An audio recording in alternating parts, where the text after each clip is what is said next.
Olá, o Cidadania de hoje vai falar sobre uma doença que mata quase 30 mil pessoas por ano no Brasil, a insuficiência cardíaca.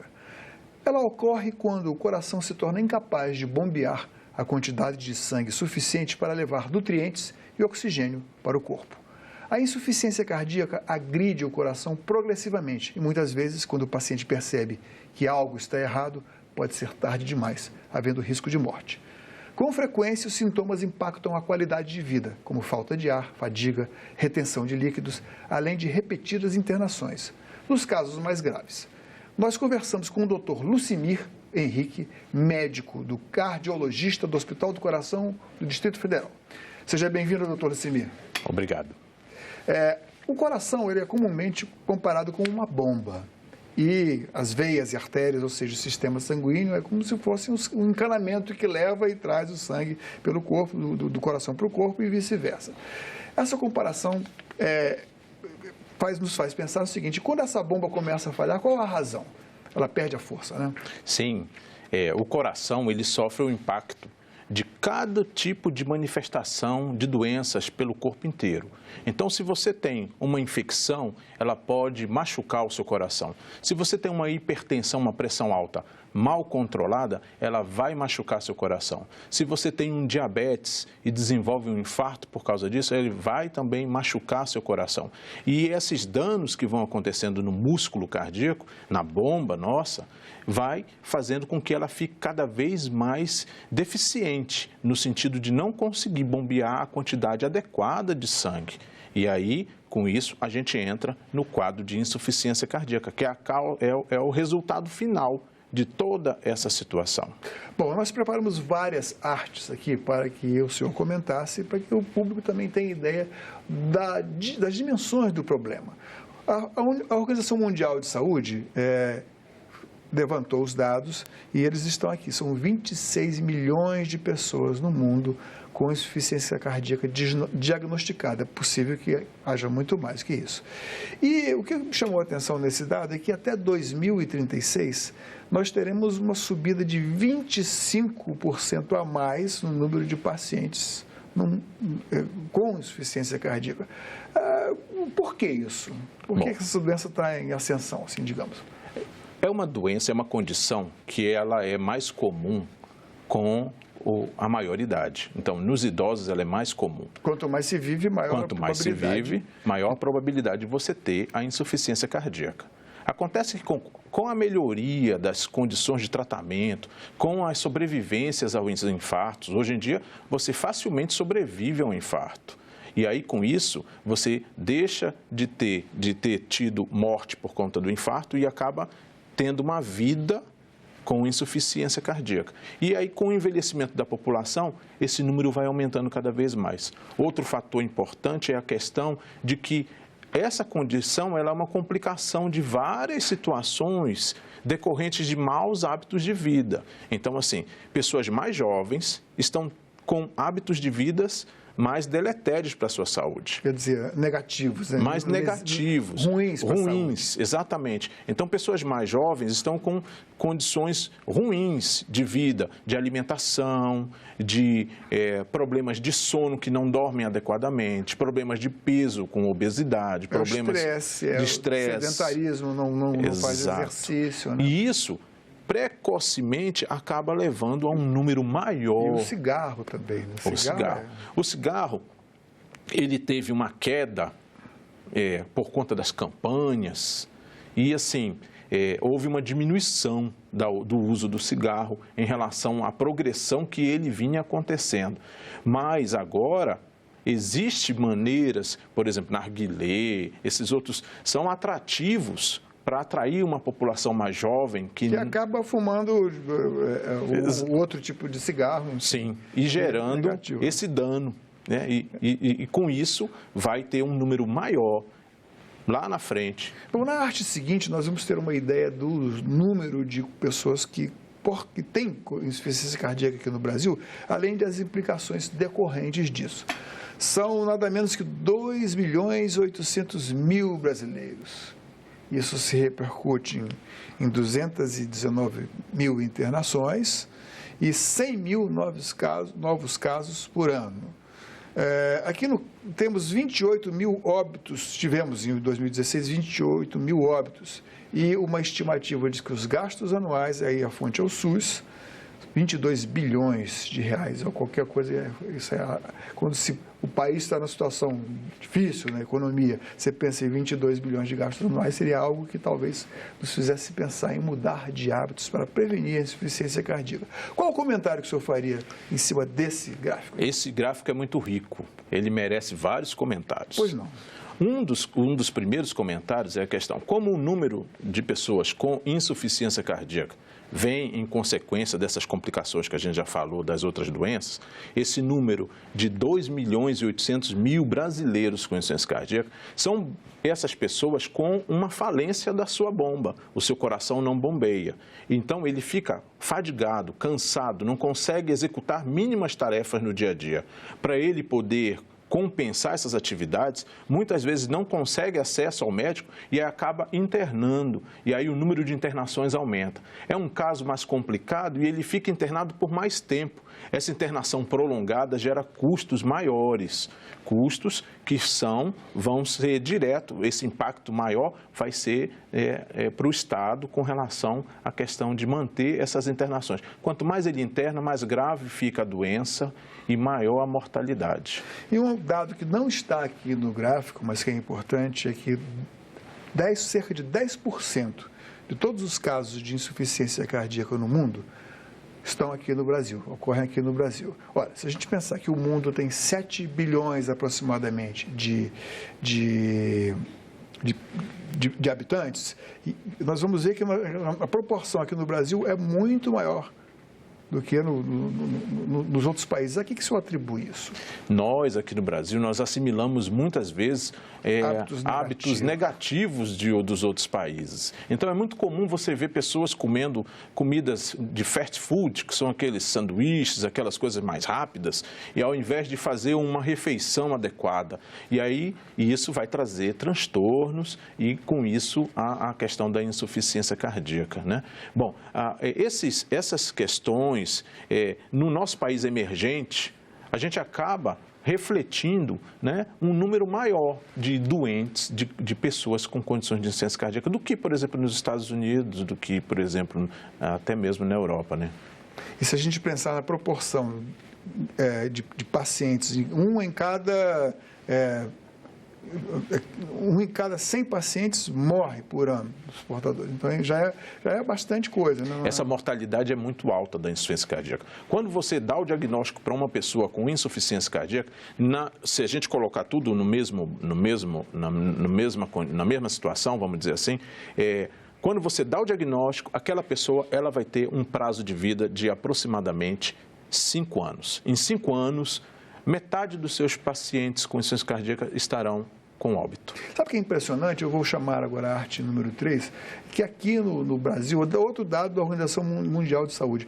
Por que no Brasil nós temos uma incidência 3 vezes maior de insuficiência cardíaca do que nos Estados Unidos e 2 vezes maior que na Europa? Bom, de mortalidade, na questão da mortalidade.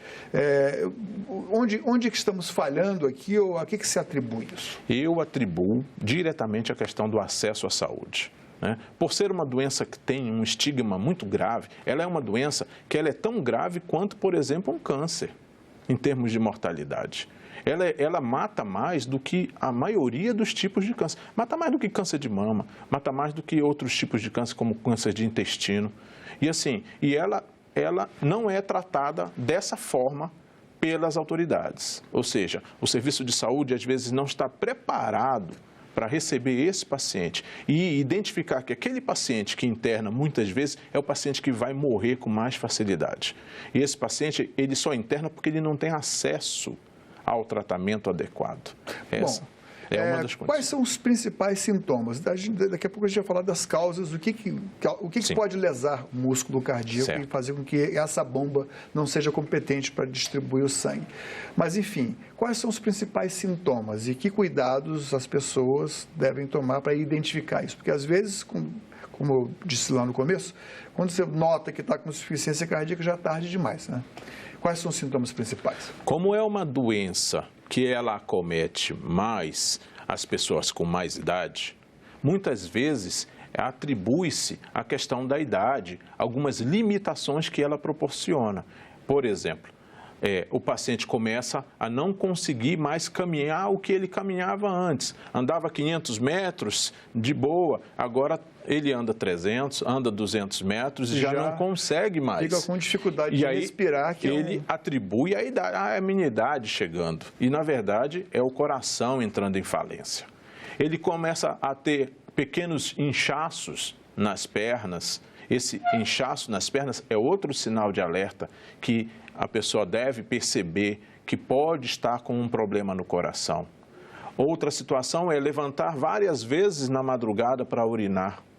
É uma outra situação que obriga a gente a pensar. Tem outras doenças que causam isso? Sim, diabetes, por exemplo, problemas de próstata, por exemplo. Mas a falência da bomba cardíaca é também uma dessas situações que podem aumentar, por exemplo, o número de vezes que você levanta. Esse número de vezes varia? Tem alguma característica diferente, por exemplo, do idoso que está com problema de próstata ou não dá para identificar? Pela quantidade não dá para identificar muito, porque na verdade é insidioso, vem devagar, sabe? Vem acontecendo lentamente. Ele nota, por exemplo, que no último ano passado, ele levantava menos para urinar e está se tornando cada vez mais frequente. Levantava uma vez no meio da noite e aí percebe que está levantando 3, 4, 5 vezes na madrugada para poder urinar. Bom, eu queria mostrar um outro gráfico agora, o quarto gráfico, em que nós vamos ver quais são as causas mais frequentes da lesão do músculo cardíaco, certo? É isso? Sim, Não estou errando, não, né? Então, eu vou falar aqui mais ou menos ao contrário. Né?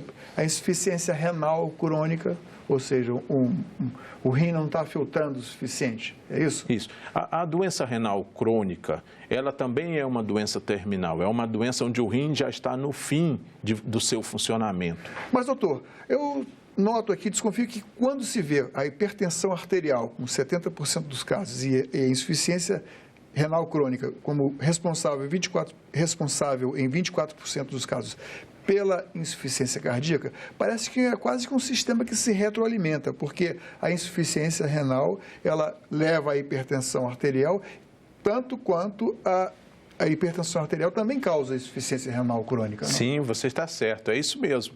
Se nós visitarmos hoje uma sala de hemodiálise, por exemplo, a gente vai encontrar que pelo menos um quarto dos pacientes que estão fazendo diálise por causa da hipertensão arterial. Que não tratada chegou à insuficiência renal. Exatamente. Bom, antes de falar sobre como prevenir e diagnosticar mais precocemente a insuficiência cardíaca, eu acredito que quando nós falamos aí de infartos e diabetes, estamos falando assim, porque com o coração é uma bomba, né? E é um músculo. E são duas formas diferentes de lesar, fazer com que esse músculo fique fraco, né?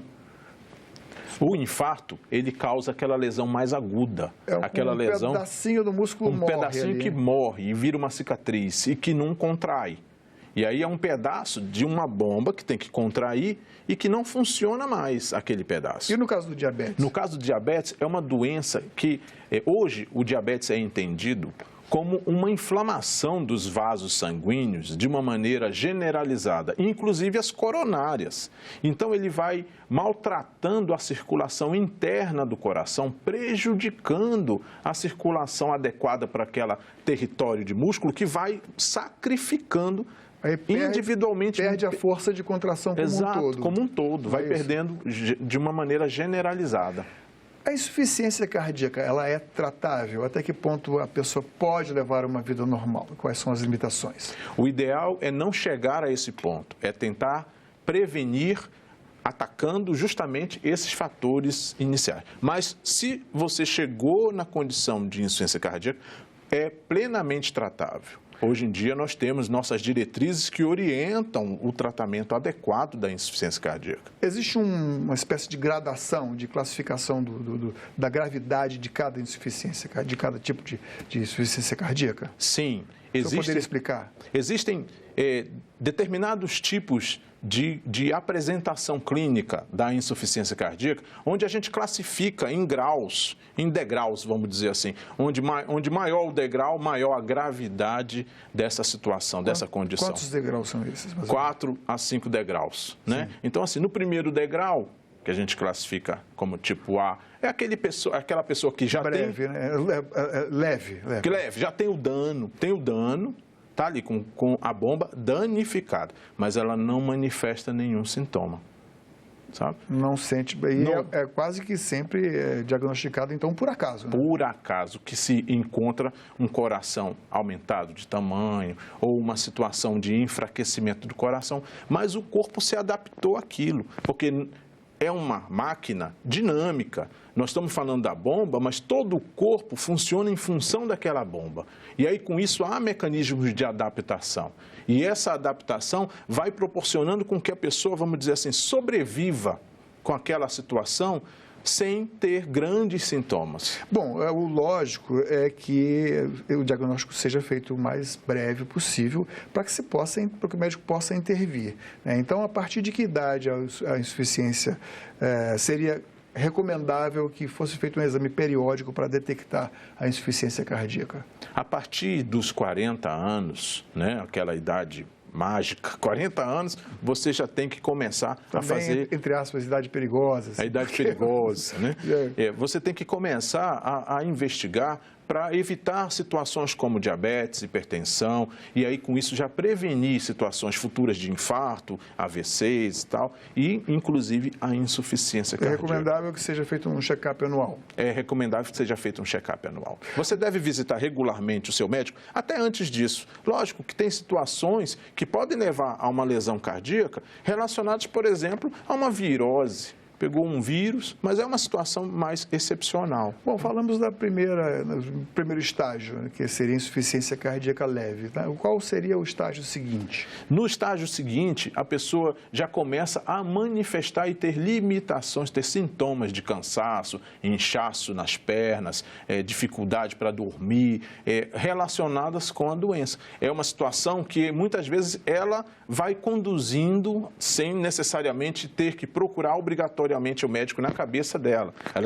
Ela já deveria ir, mas... Ou seja, esse indivíduo ele já está naquele ponto em que ele não precisa nem fazer um esforço físico para sentir a falta de ar, é isso? Ainda não. Esse seria o terceiro estágio? Esse seria o terceiro. Então, ele faz algumas coisas, algumas atividades, mas se ele exagerar na atividade, ele percebe a sua limitação.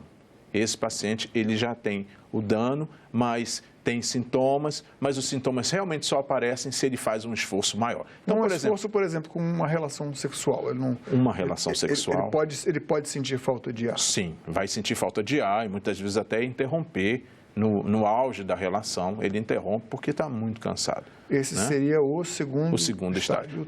Mas ele consegue, por exemplo, pentear o cabelo, consegue escovar os dentes. Estamos aí já chegando no limite do esforço físico quase que mínimo. Sim. Vamos comparar com algo assim, subir uma escada.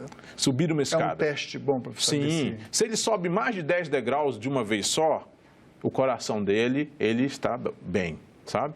Se ele sobe 3, 4 degraus, né? E já fica cansado, ele já se enquadraria.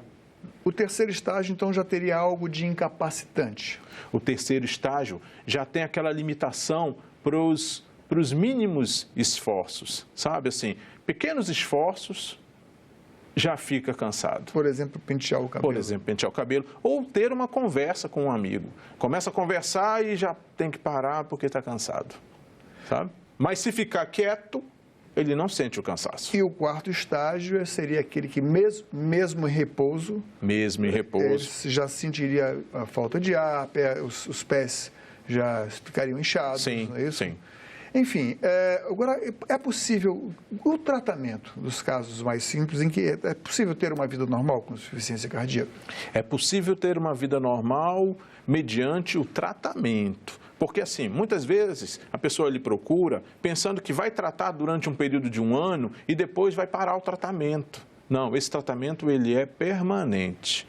Mas com isso, muitas vezes você retoma a sua independência, a sua atividade normal. Permanente quer dizer para o resto da vida? Para o resto da vida. Igual uma hipertensão, que tem que tomar o remédio às vezes para o resto da vida. Né? Igual um diabetes que tem que Estamos tomar. falando aí do tratamento clínico, né? Sim, nós estamos falando de tratamento clínico. Acontece com muita frequência o portador da insuficiência cardíaca internar e equilibrar e poder voltar para casa. Isso aí é mais frequente do que ser algo grave que venha exigir, por exemplo, um transplante. É comum você ter várias internações, antes da gente pensar no transplante, várias internações em que você pode retomar o tratamento desse paciente da maneira adequada, inclusive com novas drogas que estão sendo constantemente lançadas, você pode retomar e ele ter uma vida normal por muito tempo, sabe? E assim, claro que à medida que ele vai internando, quando ele sai da internação, ele sai num nível de deterioração do coração um pouco abaixo do que ele entrou. Ele sempre sai um pouco abaixo do que ele entrou. Ele entra num estágio, cai na descompensação. Quando ele volta da internação, ele volta num nível abaixo do que ele entrou. Se ele interna de novo, ele volta num nível abaixo do que ele entrou. E assim vai, até chegar num limite em que o coração já não consegue funcionar mais. O que é determinante? Quais são as regras, quais são os itens que devem ser cumpridos para que o paciente entre na fila do transplante? A principal condição é nós estarmos com um tratamento adequado para aquele paciente, a gente chama otimizado, que significa usar toda a terapêutica possível, plena, e mesmo assim o risco de mortalidade daquele paciente superar o risco da mortalidade do transplante, que é alto.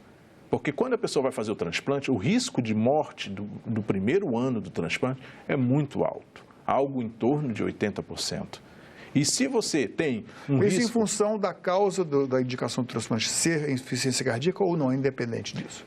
Pela questão de ser insuficiência cardíaca e por ter várias comorbidades associadas, de várias outras situações. Inclusive, talvez um problema renal já latente. Inclusive, o problema renal. Então, assim, quando você transplanta, o risco inicial daquela pessoa de rejeição, de tudo, e ter uma falência nisso e ter a morte é alto. Mas se aquela pessoa tem quase 100% de chance de morrer nesse próximo período de um ano... Ninguém vai indicar Não, porque... se ela é quase certo que ela vai morrer esse ano. Sim. Então, essa pessoa precisa fazer o transplante. Isso independentemente de faixa etária? Independentemente de faixa etária. Ou seja, a idade do cardíaco, nesse caso, não impede que ele seja colocado na fila do transplante? Sim, tem um fator limitador, que é o fator de idade máxima, né? Como a gente precisa otimizar, é até os 70 anos. Passou dos 70 anos, não há mais possibilidade de indicação de transplante. Até porque o risco envolvido... É muito grande. É muito grande. É muito grande. Com respeito à legislação e às regras do SUS, do Sistema Único de Saúde, a operacionalização da prevenção ao tratamento no caso da insuficiência cardíaca, que crítica o senhor faria ao sistema de saúde brasileiro como um todo? Estamos funcionando ou não? Ou precisa mudar alguma coisa na lei? Ainda hoje... E eu falo aqui, por exemplo, na capital do país, né? Ainda hoje, a gente encontra pessoas para marcar consulta com o especialista, com o cardiologista, numa fila, competindo nessa fila, pessoas com doença cardíaca grave, com insuficiência cardíaca, ao mesmo tempo que nós temos situações mais brandas, como pacientes, por exemplo, que querem fazer um simples check-up. E aí a gente tem os dois competindo na mesma fila, não existe ainda a questão da priorização. Hoje estamos vivendo um momento de transformações.